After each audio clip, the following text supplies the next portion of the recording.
அஸ்ஸலாமு அலைக்கும் வரஹ்மத்துல்லாஹி வபரகாத்துஹ். அல்லாஹ் நேசிக்கிறான். அல்லாஹ் யாரை நேசிக்கிறான்? வல்லாஹு யுஹிப்புஸ் ஸாபிரீன். அல்லாஹ் பொறுமையாளர்களை நேசிக்கிறான். அல்லாஹ் பொறுமையாளர்களை நேசித்தால் என்னாகும்? இன்னல்லாஹ மஅஸ் ஸாபிரீன். அல்லாஹ் பொறுமையாளர்களோடு தான் இருக்கிறான்.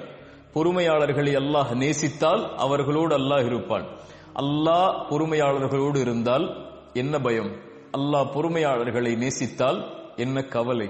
என் சகோதரனே, என் சகோதரியே, அல்லாஹ் இந்த உலக வாழ்வில் என்னையும் உங்களையும் மட்டுமல்ல, அல்லாஹ் படைத்த எல்லோர்களையும் அல்லாஹ் சோதிப்பான். வலனபுலுவன்னக்கும், படைப்புகளை படைக்கும் போதே அவன் சொன்ன செய்தி அது. நிச்சயமாக நான் சோதிப்பேன். செல்வத்தை எடுத்து சோதிப்பேன், உயிர்களை பறித்து சோதிப்பேன், உடைமைகளை எடுத்து சோதிப்பேன், இப்படி பசியை கொடுத்து சோதிப்பேன், இப்படி எல்லா வழிகளிலும் நான் சோதிப்பேன். ஆனால் பொறுமையாளர்களுக்கு சொல்லுங்கள் ஒரு செய்தி என்று அல்லாஹ் சொல்லவில்லை. வபஷ்ஷிரிஸ் ஸாபிரீன், பொறுமையாளர்களுக்கு நல்ல செய்தியை, நற்செய்தியை நபியே சொல்லிவிடுங்கள். என்ன நற்செய்தி?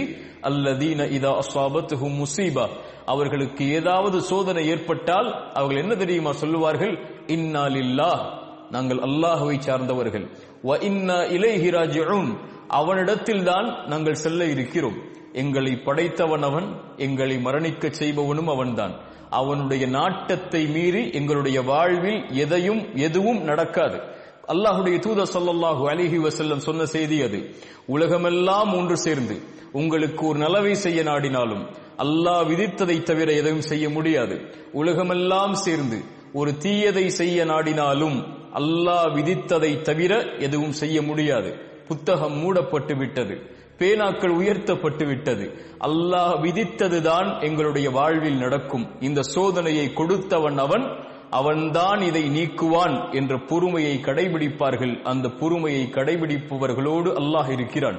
அல்லாஹுடைய தூதர் சொன்னார்கள், ஒரு இறை நம்பிக்கை கொண்டவனுடைய செயல் என்னை ஆச்சரியப்படுத்துகிறது. அவன் எதை செய்தாலும் நலவாகவே அமைகிறது. ஏதாவது நலவை அல்லாஹ் அவனுடைய வாழ்வில் கொடுத்தால் என்ன சொல்லுவான் அவன்? அல்ஹம்துலில்லாஹ், அல்லாஹ்வுக்கே எல்லா புகழும் என்று அல்லாஹுவை சாருவான். ஏன்? கொடுத்தவன் அவன். ஏதாவது சோதனையை அல்லாஹ் கொடுத்தால், சிரமத்தை கொடுத்தால், கொடுத்ததை அல்லாஹ் எடுத்து விட்டால், ஒரு உறவை கொடுத்து அல்லாஹ் எடுத்தால், ஒரு செல்வத்தை கொடுத்து அல்லாஹ் எடுத்தால், ஒரு சுகத்தை கொடுத்து அல்லாஹ் எடுத்தால், ஒரு வாழ்வை கொடுத்து அல்லாஹ் எடுத்தால், ஒரு கண்ணியத்தை கொடுத்து அல்லாஹ் எடுத்தால் அவன் பொறுமையோடு இருப்பான். அதுவும் அவனுக்கு நலவாகவே அமைகிறது என்று அல்லாஹுடைய தூதர் ஸல்லல்லாஹு அலைஹி வஸல்லம் சொன்னார்கள். சோதிக்கப்படுவான், சிரமப்படுத்தப்படுவான், ஒரு முடிவை அவன் எடுப்பான், அது நடக்காது. ஏதோ ஒரு முடிவு நடக்கும். அது யாருடைய முடிவு? அல்லாஹுடைய முடிவு. ஒரு மனிதன் முடிவெடுக்கிறான், அந்த மனிதனை படைத்த அல்லாஹ் ஒரு முடிவை எடுக்கிறான். எது சிறந்தது என் சகோதரனே? எது சிறந்தது என் சகோதரியே?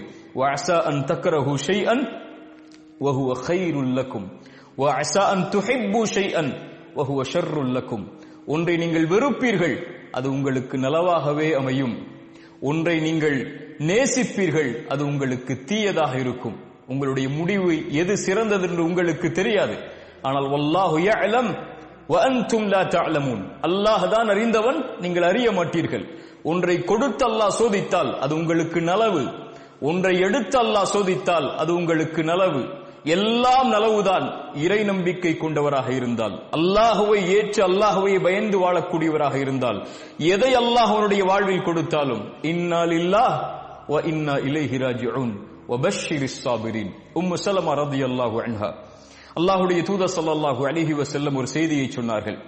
எந்த ஒரு முஸ்லிமை அல்லாஹ் சோதித்தாலும் அவர் சொல்லட்டும் அல்லாஹ் கூறிய வார்த்தையை, இன்னா லில்லாஹி வ இன்னா இலைஹி ராஜிஊன் என்று கூறிவிட்டு ஒரு துஆவை ஓதட்டும்.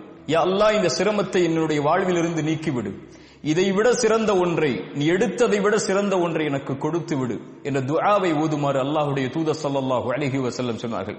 உம்மு ஸலமா, அவங்களுடைய கணவர் அபூ ஸலமா ரலியல்லாஹு அன்ஹு மரணித்து விட்டார்கள்.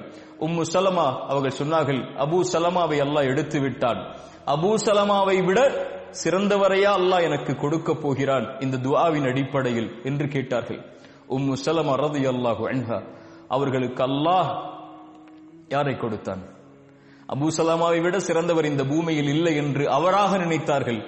அல்லாஹ் கொடுத்தான். இந்த உலகத்திலேயே அவரை போன்று சிறந்த மனிதர் யாரும் இல்லாத முஹம்மது ரசூலுல்லாஹ் ஸல்லல்லாஹு அலைஹி வஸல்லம்.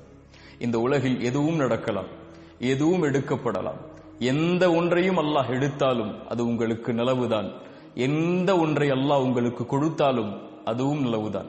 மனிதன் அறியாதவன், அல்லாஹ் ஒருவன் தான் அறிந்தவன். நோயில் சோதிக்கப்படுகிறீர்களா? பொறுமையோடு இருங்கள். செல்வத்தை எடுத்து அல்லாஹ் சோதிக்கிறானா? பொறுமையோடு இருங்கள். அல்லாஹ் உயிர்களை பறித்து நீங்கள் விரும்பக்கூடிய நேசிக்கக்கூடியவர்கள் எல்லாம் மரணிக்கிறார்களா? பொறுமையோடு இருங்கள். அல்லாஹ் உங்களை கண்ணியத்தில் சோதிக்கிறானா? பொறுமையோடு இருங்கள். வாழ்வு சிதைக்கப்பட்டு சோதிக்கப்படுகிறீர்களா? பொறுமையோடு இருங்கள். உறவுகள் பிரிக்கப்பட்டு சோதிக்கப்படுகிறீர்களா? பொறுமையோடு இருங்கள். அல்லாஹ் உங்களை மட்டும் அப்படி சோதிக்கவில்லை. அல்லாஹ் அவனால் தேர்ந்தெடுக்கப்பட்ட நபிமார்களையே நோயால், உறவுகளை பிரித்து, சிரமத்தால், செல்வத்தை கொண்டு உயிர்கள் பிரிக்கப்பட்டு அல்லாஹ் சோதித்திருக்கிறான். குழந்தைகள் இல்லாமல் அல்லாஹ் சோதித்திருக்கிறான். குழந்தைகள் இல்லையா உங்களுடைய வாழ்வில்? பொறுமையோடு இருங்கள். வபஷ்ஷிரிஸ் சாபிரீன், பொறுமையை கடைபிடியுங்கள். இப்படி எந்த வழியில் மரணம் வரை உங்களை அல்லாஹ்